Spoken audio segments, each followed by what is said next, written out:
right, good morning, guys. Okay, hold on. Dally Girl might make a little cameo appearance here. She's been having a couple of days. Um, so just as a warning. Okay, so today we're going to talk about decision making and just what process should be going into your decision making and why is it beneficial for you to really think things out and do it in an intentional way. So one thing I talk about often is just how stress and anxiety isn't good for us.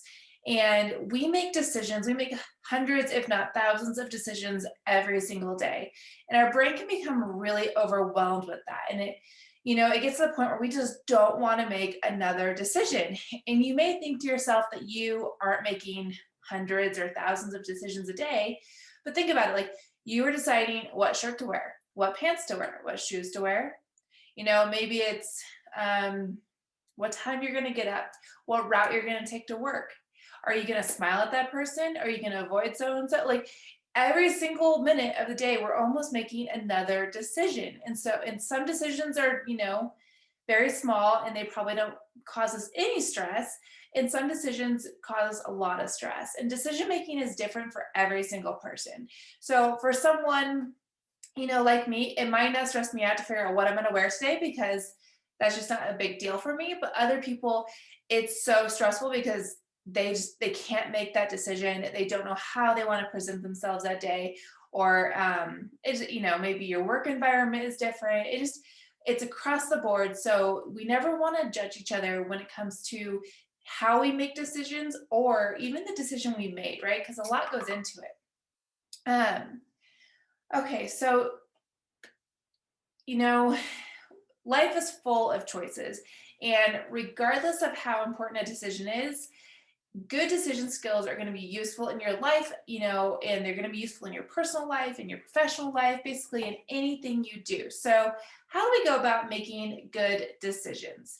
And why is good decision making skills? Why are they important, right? So when we face a big decision, it's common to feel overwhelmed, stressed, anxious, wound up, confused, or pressured. We get distracted, we get tired. We want to do other things instead of actually focusing on the decision that we need to make. And it can just snowball out of control depending on how big the decision is that you have to make. And maybe it's not even that big of a decision. It could just be that you have a lot of pressure or from yourself or from others in that decision. So the first step when we come to a decision that we need to make is not allowing stress to get the best of us, okay? And oftentimes when there's a ton of stress involved in a decision, we just want to rush and make a choice. We just want to say yes, no, or whatever it is. We want to get it over with, and we want to avoid making a decision at all. We just want to either let someone else make the decision or just throw an answer out there and hope that the decision was the best choice, and we kind of just figure out how it goes. So when you have a big decision come into your life, instead of just rushing to an answer and trying to ignore how you're feeling, I want you to allow yourself the space to go take a break and relax. Okay, so if you're feeling anxious over a decision, it's a decision that you probably shouldn't make immediately. You probably need to go for a walk. You need to maybe, go work out, go do something that's relaxing for you. Maybe you need to go hang out with your friends.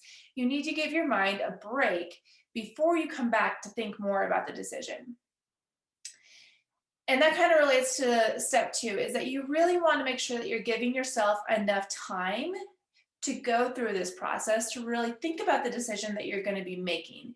And, I think we would all agree it's really hard to think clearly under pressure. And sometimes our first idea isn't always our best idea. So we want to give ourselves the space and the time. I mean, we definitely want to have a deadline that we give ourselves, that we want to make a decision by this time, this date, because otherwise we might just procrastinate and we might either not answer the decision, or maybe it defaults to a certain answer because we didn't respond to it. But you do want to have some time so that you can go through a process to really feel good about what you're doing. And the next thing we want to do is weigh our pros and cons. So when you're faced with a big decision, sometimes we lose sight of the big picture. So I want you to write out a list of pros and cons for each course of action that you could go with.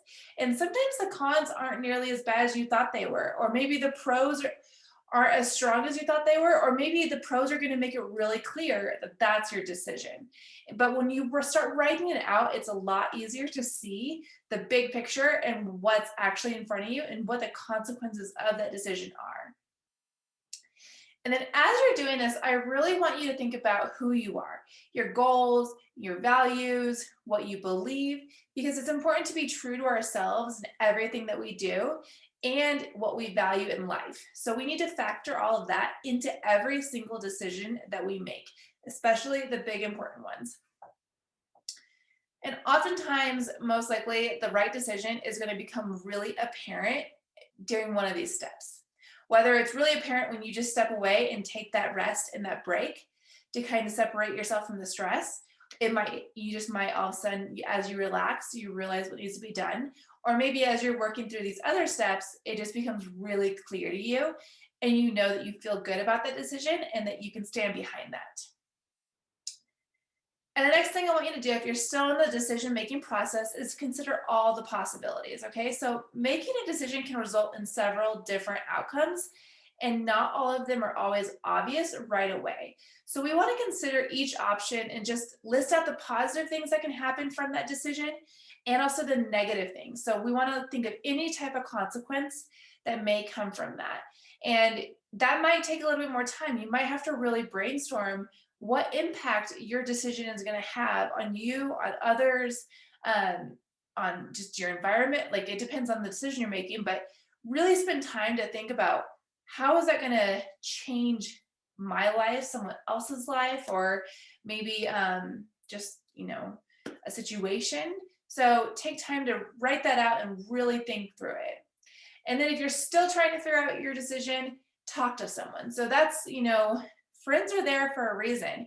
And if you've made good choices in the relationships that you're nurturing and that you're still involved in, then those people can help talk truth into your life and help you work through a decision. Now, we're not looking to our friends to make a decision for us, but maybe they can ask us questions to help guide us down a path. If they know us really well, they're going to be able to call out some things that maybe we're not thinking about or we're trying to ignore. And they can also give us another perspective on the issue that most likely we haven't seen yet. Friends are also awesome at having experienced things that we haven't experienced before. So maybe if you have a friend who's gone through a similar situation, they'd be a great one to call up and talk to about it.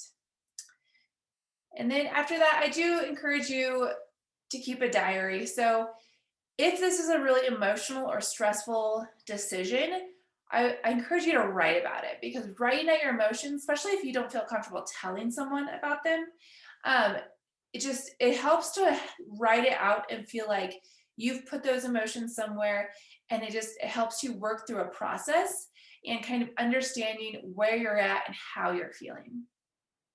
Now, the final step, as you have now hopefully made your decision, is to start thinking about how are you going to share it with others. And if it's a smaller decision that's really, only impactful to you, that's different. But let's say you're accepting a new job, like you've decided you are taking this new job, but now you have to leave your current job. Well, there's going to be conversations that you have to have that are potentially uncomfortable. And one thing that you can do is, if you think you're going to get a bad response from the conversations that you have to have as a result of your decision, is write out what you want to say. And that doesn't mean you have to necessarily take what you wrote and just read it word by word to the person you're speaking to, but even just figuring out what are some things I want to say, or you could, make bullet points that you have with you so that you remember to hit all your reasons, or make sure that you communicate what you want to them. And in that situation, as you're writing it out or as you're making your bullet point list, think about how they feel, what it's like to be in their shoes in the situation, and be ready for any kind of response. And don't take their response personally necessarily, because the more that you can control your reaction to how they feel, the better you're going to be able to repair that relationship later down the road.